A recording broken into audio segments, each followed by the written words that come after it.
ನಮ್ಮ ಅಧಿಕಾರಿಗಳಿಗೆ ಏನೇನು ಮಾಹಿತಿ ಕೇಳ್ತಾರೋ ಪ್ರೊವೈಡ್ ಕೊಡ್ತೀವಿ. ಸಬ್ ನಂಬರ್ 4 ಅಂತ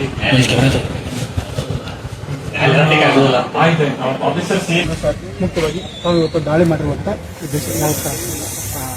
ನಮ್ಮ ಬಾಗಲಕೋಟೆ ಲೋಕಾಯುಕ್ತ ಪೊಲೀಸ್ ಸ್ಟೇಷನಲ್ಲಿ ಪಬ್ಲಿಕ್ ಅಂದರೆ ಸಾರ್ವಜನಿಕರು ಕೊಟ್ಟದ್ದು ಒಂದು ದೂರಿನ ಮೇರೆಗೆ ಪ್ರಕರಣ ದಾಖಲಾಗುತ್ತೆ. ಪ್ರಕರಣ ಕ್ರಿಮಿನಲ್ ಮಿಸ್ಕಂಡಕ್ಟ್ ಅಂದರೆ PC ಆಕ್ಟ್ ಮತ್ತು ಅದರಡಿ ಪ್ರಕರಣ ದಾಖಲಾದ ಮೇರೆಗೆ ನಮ್ಮ ಲೋಕಾಯುಕ್ತ ಪೊಲೀಸ್ ಸ್ಟೇಷನ್ DYSP ಆದಂಥ ಸುರೇಶ್ ರೆಡ್ಡಿ ಅವರು ಮತ್ತು ಧಾರವಾಡ ಅಧಿಕಾರಿ ಮತ್ತು ಸಿಬ್ಬಂದಿಯವರು, ಗದಗದಿಂದ ಅಧಿಕಾರಿ ಸಿಬ್ಬಂದಿಯವರು ಈ ಮನೆ ನ್ಯಾಯಾಲಯದ ಶೋಧನಾ ವಾರೆಂಟ್ ಅನ್ನು ತೆಗೆದುಕೊಂಡು ಹೋಗಿತ್ತು. ಈ ಪ್ರಕರಣಗಳಿಗೆ ಸಂಬಂಧಪಟ್ಟಂತ ಮಾಹಿತಿ ಮತ್ತು ಕಡತಗಳ ಶೋಧನೆ ಕಾರ್ಯ ಮುಂದುವರೆದಿದೆ. ಸರ್, ಈಗ ಎಲ್ಲಿಂದ ಎಲ್ಲಿವರೆಗೆ ಸರ್ ಮುಖ್ಯವಾಗಿ ಅಂದ್ರೆ ಸಾಕಷ್ಟು ವಿವಿಧ ಸಂಘಟನೆಗಳು ಕೂಡ ಆರೋಪಣೆ ಮಾಡ್ತಾ ಇದ್ವು, ಪ್ರತಿಭಟನೆಗಳು ಕೂಡ ಮಾಡಿರುವಂಥದ್ದು. ಈ ಮಧ್ಯೆ ನೀವೀಗ ಪರಿಶೀಲನೆ ಮಾಡ್ತಾ ಇರೋದು ಈಗ ನಾವು 2020ರಿಂದ 24ನೇ ಸಾಲಿನಲ್ಲಿ ಆದಂತ ಒಂದು ಮಿಸ್ಕಂಡಕ್ಟ್ ಮತ್ತೆ ಭ್ರಷ್ಟಾಚಾರ ಕಾಯ್ದೆ ಅಡಿ ಆದಂತ ಕಾಯ್ದೆ ಮೇರೆಗೆ ದಾಖಲಾದ ಪ್ರಕರಣದಲ್ಲಿ ಮಾಹಿತಿ ಮತ್ತು ದಾಖಲಾತಿಗಳನ್ನು ಪರಿಶೀಲಿಸಿದೆ.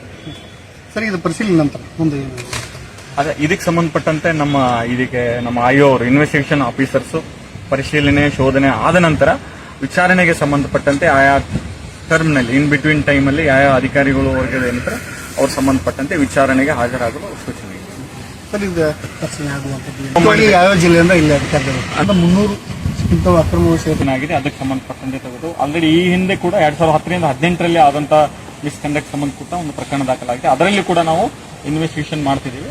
ಒಟ್ಟಾರೆ ಕೊಟ್ಟಂತ ದೂರಿನಲ್ಲಿ ಅಂಶಗಳನ್ನು ಅಳವಡಿಸಿಕೊಂಡು ನಾವು ಇನ್ವೆಸ್ಟಿಗೇಷನ್ ಅಲ್ಲಿ ಎಲ್ಲ ಪರಿಶೀಲನೆ ವಿಚಾರಣೆಗೆ ಹಾಜರಾಗಲು ಎಲ್ಲರಿಗೂ ಅವರು ಇನ್ವೆಸ್ಟಿಗೇಷನ್ ಅಲ್ಲಿ ತಗೊಳ್ತಾರೆ, ಸಂಬಂಧ ಮಾಡ್ತಾರೆ ಯಾರು ವಿಚಾರಣೆ. ಇನ್ನು ಹೆಚ್ಚು ಸುದ್ದಿಗಳನ್ನ ವೀಕ್ಷಿಸಲು ಈ ಕೂಡಲೇ ನಮ್ಮ ಜಸ್ಟ್ ಕರ್ನಾಟಕ ಟಿವಿಗೆ ಸಬ್ಸ್ಕ್ರೈಬ್ ಮಾಡಿ.